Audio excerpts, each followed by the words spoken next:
dinner.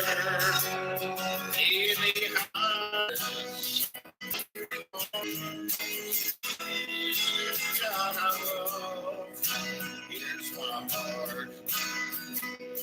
Take it slow. Take it slow.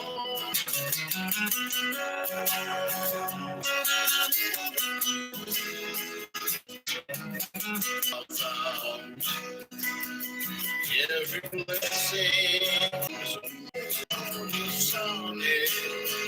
My faith comes out. Every blessing, strength of mercy, never ceasing. Over time, I pray. Teach me some melodious, raise the mountains. I'm fixing on it. Out of time. Books or psalm books, Bibles, whatever this thing is, I just listen to them sing. 1 Corinthians. Chapter 14. Out this week and I just want to say thank you to that. Now this week I might be needing your help. This conglomeration over here is going to have to be moved, and that's going to take more than just me. Normally I could do that, but I don't want to show off. And but I think we're going to need some help on this one right here. So if I call you up, and I'm really not looking to try to get the seasoned saints in here, I don't want to send them to, and we'll try to give you a heads up on that. But we are going to start needing some help to move more piano down so we can get the platform done.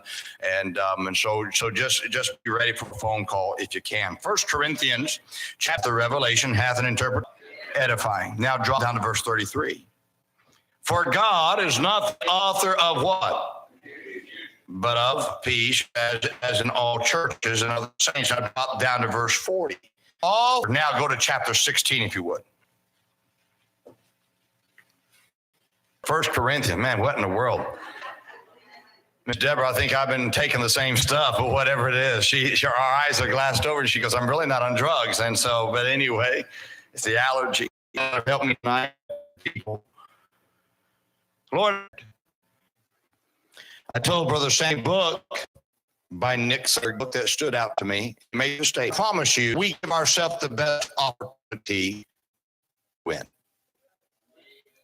Never wasn't performed by. I remember one time I was here, so I'm sorry, but anyway, you keep on going down the road at me. But anyway, and sorry, Brother Bruce. But anyway, but they were blowing this team out. A quarterback, he put the second string quarterback in. Fourth quarter, I think 3 minutes left. There's no way Alabama can lose. That quarterback threw a high floating ball, and that thing was floating in the air, and it was intercepted. I saw Nick Saban, grab that quarterback by the face mask and told him that the Lord loves him. I don't think that's exactly what he said. But he grabbed him by the face mask and just chewed him out. Just tore him up one side down there. The announcers on the television, of course, a bunch of has-beens that think that there's something. They're on there saying, he's ahead. Why? He did the reason why after the game when they said that. He said, listen, one day we're going to be in the fourth quarter, and that ball like that, he says he's going to lose the game. He says, when I look at the Christian life, the Christian needs to live to a standard. The fact is tonight, we are in a battle tonight.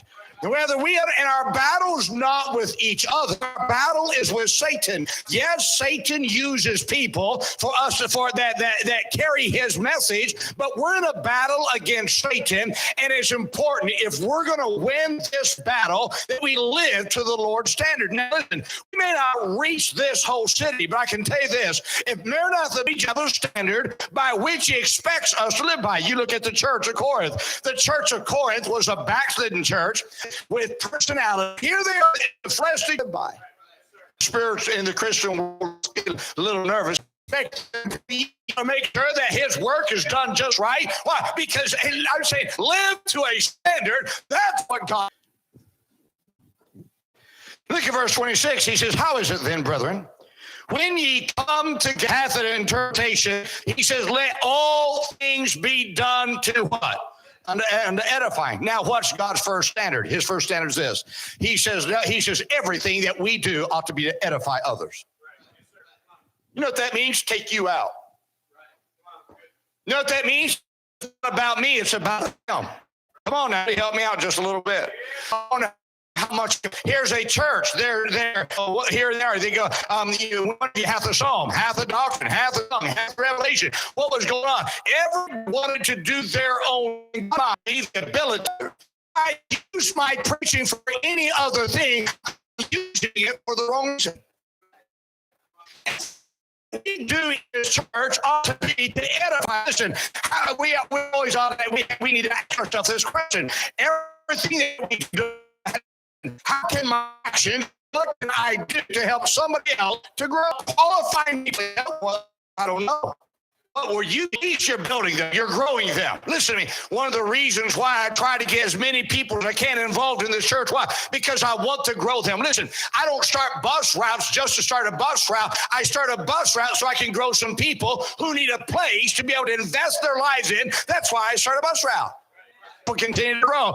In the meantime, we're telling children, hey, there's a church in town that loves you. Why do I do that? Because I want to help others. Why do I start Sunday school classes? Because I have adults that need to grow, and the way that they can grow, I can only grow you so much by my preaching. At some point, you've got to start getting out to grow others. You know what that does? That takes opinions out. If I'm not careful, listen to me, we all have an opinion. You know what opinions are like? Opinions are like armpits. Everyone has one and they stink. Come on now, help me out. And we've got to stop. We cannot become a church that wants to always give our opinion.